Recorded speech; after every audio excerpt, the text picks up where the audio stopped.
So payments is a word that gets thrown around a lot. And for many in restaurant tech, it's treated a little bit like a black box. High fees, unclear handoffs, lots of jargon. But the truth of the matter is that payments touch every single part of the restaurant experience, from frictionless ordering to loyalty to back-end reporting. So today I'm really excited to sit down with someone who actually understands what's under the hood of payments and will really kind of help demystify this tech for dummies basically like me. So Phil Crawford, welcome. Phil is the global head of food and beverage with Adyen. And if you don't know Adyen, well, they are the global financial tech platform that powers some of the biggest brands in hospitality, ranging from McDonald's to Dunkin', right? And whether you're building a tech product or selling to operators or running a brand, I promise you that this episode is your cheat sheet to understanding how payments really work and how they can work for you. Phil, it's so awesome to see you again. Yes, Paul. Likewise. Thanks for having me on. Yes. Always a pleasure to talk shop, as they say, and do a little payments 101, which is awesome. Big fan of our own industry, being food and beverage, and now a big fan of being on the vendor side with payments and creating a homogenized kind of ecosystem moving forward. So thanks for having me, man. Well, I really appreciate it. Listen, you are viewed by the industry as, as someone that not only gets it, but can really kind of explain things. And so that's why I was so happy to have you on the pod, because this is somewhat of a black box topic for me. So, yeah.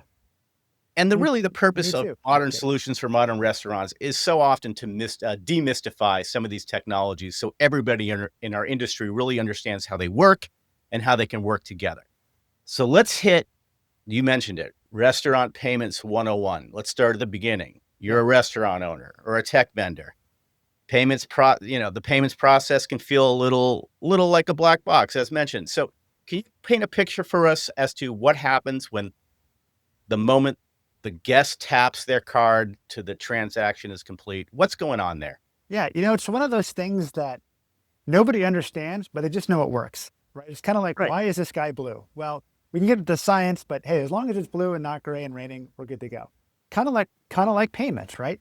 It's magical when it works and you tap a card and it's magically done and the little elves come give you your money and so forth. It's a little bit more complicated than that, but at the same time, it's pretty simplistic, right?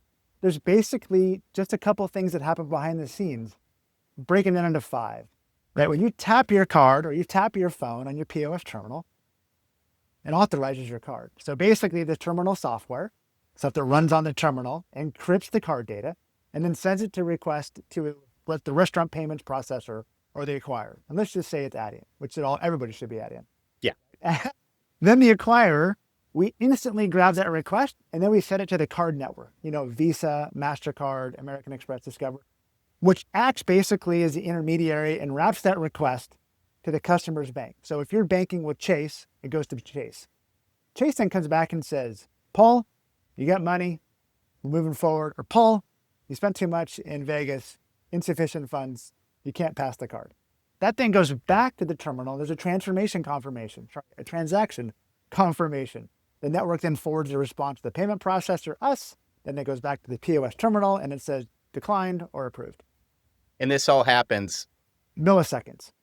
The last part of it is when at the end of the night, when the restaurants batch their credit cards, or they take all the approved transactions and they settle them, they go out, they get submitted, the card networks facilitates to transfer funds from the customer bank, meaning your Chase, to my bank, which might be Wells Fargo, and therefore the money is transferred and the barter system is completed. That's how payments, in essence, from 1 to 5 go.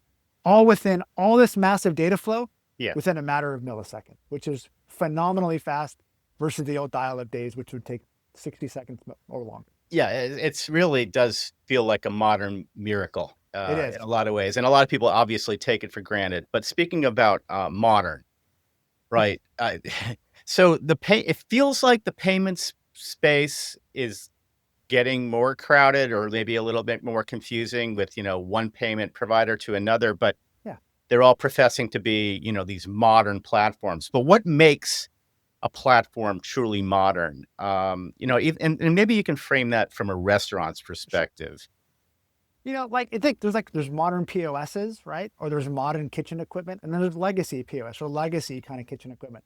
Same with what we're doing in payments. Like a truly modern platform is unifying by processing a transaction, but it's built for growth with a bigger experience. So I use unified commerce as part of the vertical that I play in, right?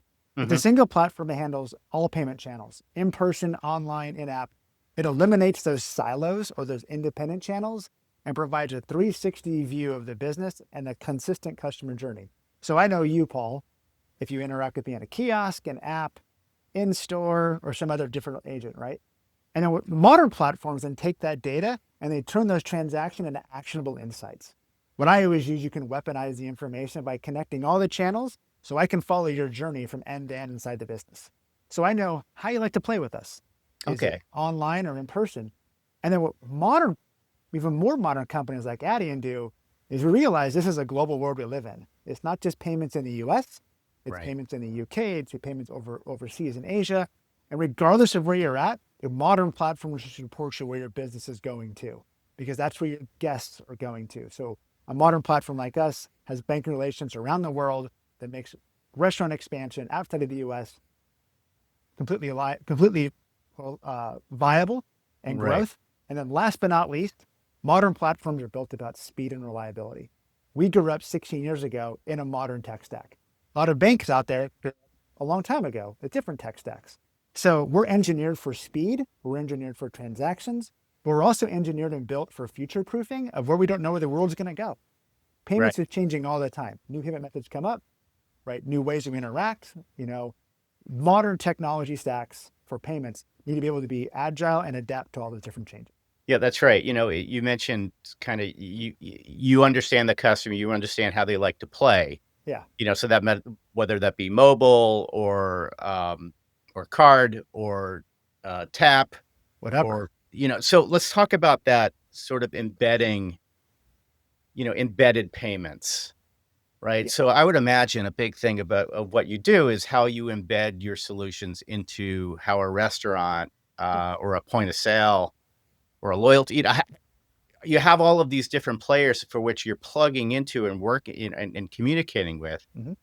So better embed payments into their help me try to understand how you Sure. embed payments into a product experience or a business model. So, in the basic term, it's not a new feature, it's embedded. It's just a fundamental shift in how their business model creates new value, right? Let's think of it in that kind of context. Yeah. So, for an embedded platform, it creates a new revenue stream. Right? Tech vendors, POS partners, specifically in restaurants, can modernize payments by taking a portion of transaction fees and aligning their success directly with success of the restaurant customers. That increases stickiness, right? By embedding payments, the vendor's product become more core of a business, financial, and operational infrastructure. It's not a separate kind of siloed approach. It's more indispensable and it creates this more increasing kind of lifetime value. I think Hmm. last, but most importantly, it's unlocking new services, right? That allows for vendors to build valuable new features, i.e. integrated financial reporting, uh, loyalty, real-time transaction data, information flow. And so Okay. we've taken what a core product is and we've now exploded it and exploded it and exploded it, which now allows them to expand outside their core, but make them more robust for the restaurant, especially as a restaurant continues to go outside their four walls or interacts with different mediums. And the embedded value then allows for the longer relationship between the two. Yeah, right. Exactly. I mean, it's you just mentioned it beyond the four walls, Yep. and there are solutions that we haven't even necessarily thought of yet No. that are going to be part of this omni-channel ordering experience. Payments are going to play a major part in that, right? Yeah. That's what makes the world go round. So let's talk about following the money then for a minute. Because everybody, it feels like with payments.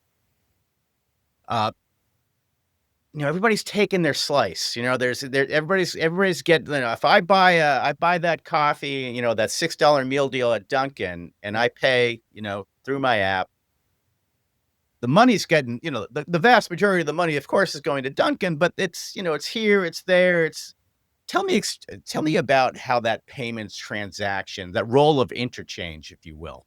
I'll only tell you if you say the famous words by Jerry Maguire. Show me the money, There you Phil. go. Show me the money, baby. Say it like you mean it. Here we go. Okay. So, right, the payments ecosystem can be opaque, but it's built on a few components that you need to understand to manage your costs. So, Okay. three things. Interchange. That's number one. So it's a fee that our restaurants acquiring banks pay to the customers, issuing bank, right? It's kind of the core. It's set by the card networks. And we talked about earlier, the Visa, MasterCard, Yes. American Express. They set it and it varies based on factors like card type and transaction method. Card present, card not present, are basically some pretty common terms, right? Then there's a card network fee. These are the fees that are paid by the card networks to Visa and MasterCard for use of their network and infrastructure. Because look, they're routing engines. They've got a bunch of stuff behind the scenes. They're touching those transactions, so they're going to make some money on it. That 3% that we all love. Yeah, they're interchange plus, correct, their network fees, whatever they might be. I mean, 3%, Right. 2.5%, depending on who you go with. And the last but not least is the acquirer markup. Like this is the fee the payment processor charges for their services. That's what we charge. So we get charged, we charge our merchants whatever that cost might be, right? That includes the processing and transactions, providing the terminals in some cases, managing the overall payment flow, reporting, plus. So those three components make up your net effective credit card processing rate. So there's the interchange, there's the card network fees, and then there's the acquire markup fee. And that builds out whatever it costs you for that American Express, Visa, MasterCard Discover. Those fees combined come up to that percentage or basis points in order to figure out what it costs to do a credit card transaction. Fantastic. Wild. Interesting. Yeah. Lots of stuff there. But again, back to your earlier point, all done in milliseconds, right? Transactions. Yeah, and always routing and funding. you're setting that up to begin with, right? So I would imagine that you're helping your customers really kind of. No, we are. Look, we need to explain this as Yeah, part of exactly. our process. Are you helping with their pricing? Like if they need to meet certain margins, are you telling them where they need to? Are you giving that kind of advice? We're giving advice of how the fees work. We're also giving advice on how cards route differently. Like a debit card might route a different layer than a typical credit card, right? There's different networks involved. So our intelligent routing helps kind of monetize and maximize the efficiency of those transactions to get the best possible rates. And that's really important when we talk to merchants. Like transparency is absolutely key. Yeah. Fees, structure costs, like all that needs to be laid out so you walk away from the table with a restaurateur and say, hey, do you understand what you're getting yourself into? I use the analogy as something, it's like buying a house. You see your closing escrow statement. A good partner should walk you through all those different phases of what you're paying for in your monthly mortgage. Same deal with credit cards. Like, here's what this whole total cost of ownership looks like. So there's no gray area. You know exactly what you're getting yourself into. Okay, I dig that. I like that, and I like the transparency, and I think that is definitely key and the right way to do business. As I mentioned earlier, it does feel like payments is this world in and unto itself, where it's a fact. It's a cost of doing business. It's something that makes everything work, but it's hard to, at least from my perspective, it's hard to put your finger on what makes one payment platform different than another. I'd like to, and more importantly, though, I'd like to understand, how can a payment platform act as a differentiator for a restaurant? Maybe you can. Let's go into that. So payments as a differentiator is kind of an important thing. So like payments are kind of like treated as a core competency, or like let's use an analogy of like plumbing, right? When it's done right, it can be great. It's a good experience. When it's done wrong, it's disadvantage, but it can be a significant advantage if done correctly. So with a proper payment platform like us, right, we can improve operational efficiency. Like if we get a fast, seamless payment experience, like pay at the table, you increase table turnover, therefore you increase restaurants' revenue potential during peak hours. If the plumbing's bad, just the opposite happens. Tables lagger, negative impact on revenue. Same thing with like customer experience, right?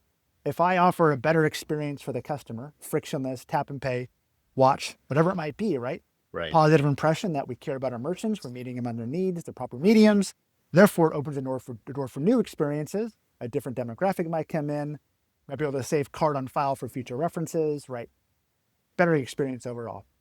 Last but not least, like personalization, right? If I can unify that payment data, back to our unified commerce statement earlier, Yeah. like I'm able to recognize you when you come back to your coffee shop all the time, quick payment, I'm not waking up my wallet, doing anything else, and offering a different suggestion based on how you bought. Now, how much of that though, Phil, is is the payments platform connecting with, the other providers, for example, the loyalty program That's or a CDP, correct. right? So they're creating that personalization. You're giving them the data that kind of triggers what they should, what they should present. That goes back to the plumbing. If the plumbing Right. is connected correctly, the flow can go correctly. If the plumbing is siloed and there's nowhere for the data to go in the plumbing, I can't create those next generation experiences. So if built this out correctly with the data intelligence you have, with the data architecture, with the proper solutions in place, Yeah. yes, I create this uniformity in the plumbing in a restaurant, works seamlessly, interactively, and it just becomes part of your day-to-day operations. When it's not plumbed correctly, just like in a house, we have leaks, we have Right. pipes burst, and then what happens? Things break and you're not a happy camper. Well, actually, let's talk about, first, this is fantastic. I love this because I'm feeling smarter by the minute. You have this Good. magical power, Phil.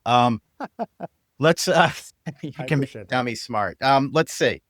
I want to know, you just mentioned when the plumbing breaks or the plumbing isn't plumb Yeah. and we have leaks. So that kind of, to me, is a natural segue to let's talk about security, fraud, Ah, compliance, right? yes. I mean, these are scary words for operators. Security and compliance, better operators lose sleep over these words. Yeah. But if payments are just like plumbing, Mm-hmm. how can vendors make their payments easier, not scarier? With I guess this goes back to a modern payments platform in Yeah. some way. Look, it is scary, right? But it's also a fact of reality. We hear about breaches all the time, whether it be consumer data, employee data, or credit card, right? It's Right. always top of mind of these larger organizations at boards, right? When you come to the proper payments provider like us, right? It should be inherently part of our responsibility to do the heavy lifting. With us, you should have like end-to-end encryption, or you've heard of P2PE or E2E. Like that's basically when the card is tapped, the data should be encrypted, meaning it's scrambled, and you can't read it from the restaurant systems all the way back to we never handling any sensitive information at the restaurant. Then the card is tokenized. If it's stored, it's encrypted again, it's tokenized. So that transaction can be used. That drastically reduces the PCI standards. PCI is this overall payments industry regulation of how you need to deal with credit cards, Right. right? Last but not least, the most effective approach is a partnership with a payment platform, i.e. Adyen. Like we're providing the robust security at its core, and the tech vendor, our POS providers, ensures the software is up to date and compliant. And if it seamlessly works together, the restaurateur themselves feel comfortable that if you, Paul, step your card, that Yep. they've checked all the boxes, the consumer feels safe, the merchant feels safe, and the processor feels safe, that information is secure from end to end. And that's part of the overall ecosystem that security, fraud, and compliance handles. So even with our advanced AI analytics tools with like called Adyen Uplift, we Okay. now can look at different things regarding chargebacks or frauds. We start seeing pattern recognition. Right. So you can with the AI, it's one of the beautiful things I think about AI, especially is how it brings to light these anomalies. Correct. Right. So the pattern recognition, you see something different, it can highlight that almost, immediately. Yeah, remember a fundamental change years ago where you used to take a credit card, you used to swipe it on the actual POS terminals, those little mag readers, Hmm. right? Those are long gone, right? If Yeah. they're embedded with tokenization and encryption. So if some bad actor gets in your network and they're trying to skim this data, if they're actually encrypted and tokenized at the swipe, Right. you're going to get a bunch of random numbers. And I don't know the math off the top of my head. The level of encryption you can have is like astronomical. It Right. take like dozens, if not hundreds of years to encrypt it or de-encrypt it, I should say. Oh, well, let me get at it. Yeah, keep going. You got Yeah. a couple times. All right. This is great. I want to know. All right. So funny story. I'm working at Crunch Time back in 2017, and I go get my lunch at a local au bon pain, Nice. and I'm flipping through my phone, doom scrolling, but yet I stumble across this article about Bitcoin. Okay. And I'm fascinated by it because I believe the article was something about how this can be a financial platform to help stabilize unstable countries. And I'm Hmm. like, well, this is kind of different. All right. So I proceeded to go back to my desk, and for the next 3.5 hours, I tried to figure out how to buy Bitcoin. And it's 2017 because Should have right, it should was have bought hard. it back then. Right? Well, I There did. you go. Good job. Well, I did. Good job. Didn't buy enough, but what No, else is new? nobody ever does. Yeah, nobody ever does. But but my the segue to that is like, okay, crypto. It's this looming promise that, Yeah. it's gonna be there. Web3, blockchain, it's gonna happen. How is this ever Phil, do you ever see this materializing where crypto and Web3 become an actual payment, a real payment consideration for restaurants? Look, I think right now it's hard to actually say yes or no. I Yeah. think I would take the stance, and I think Adyen has the same stance. Uh, let's just sit back and let's see where this goes because it is so new. And the restaurant industry in and of itself is how do you process this digital transaction first and foremost, regardless of if it's crypto, stable, whatever it might be, because it changes so frequently with regards to all the different rules, with all the different Yeah. kind of mechanics and so forth, all the different ways that is crypto a real thing? Is it not a real thing? Is it backed financially? Like, who knows kind of world it is. Right. So my approach would just to be, hey, look, you're not getting pressed on it right out of the gate. Nobody's saying, walk into your restaurant, here's my Bitcoin, I want to buy a burger. Like that's one heck of an expensive burger, by the way, if they're doing My that. God, don't even get me started. Like I think there's traditional methods of payments now. The new digital way to pay with like digital wallets or stored value is this next generation. Yeah. I think from my standpoint, Addie's standpoint, pump the brakes. Let's see where this kind of goes. And what industries is it going to impact first and foremost? Is it going to be food and beverage? I'm hedging the bet no. Is it going to be hotels? Probably a little more. More luxury retail? Absolutely. Right. Like I think there's different dynamics where it plays. Remember, most restaurants are highly transactional. I think a lot of these stablecoin Bitcoins are more larger enterprise purchases. But here's the The beautiful difference. thing, right? I mean, one of the things that, let's not use Bitcoin, but rather crypto kind of it promises inherently is low to no transaction fees, That's what they're promising. Yeah. right? So if you can cut out You can the, cut out the middle this people. You would be never know. attractive. This Absolutely. would be, But there's, yeah, I agree with you. I think the proof's in the pudding, but nobody knows what the pudding's made of yet. that's right. Kind of approach. Well, there is one thing that I feel like I'm seeing more and more lately, and I'm not sure if I don't know if it will ever be a hit on the restaurant side, but this concept of BNPL, Yeah. buy now, pay later. And I see a lot of this because, I have like we have Gen Z kids. Yep. And I think that is something that is they're very comfortable with as a generation. Mhm. This idea of, hey, we'll get it later. I'll pay for it later. I'll pay in small equal installments over a period of time. Is that something? Is that on Adyen's radar at all?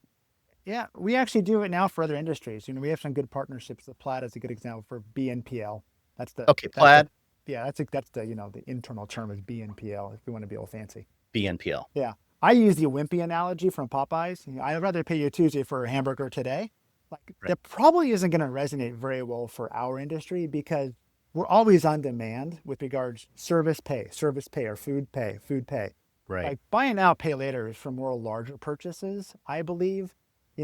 Furniture is a good example.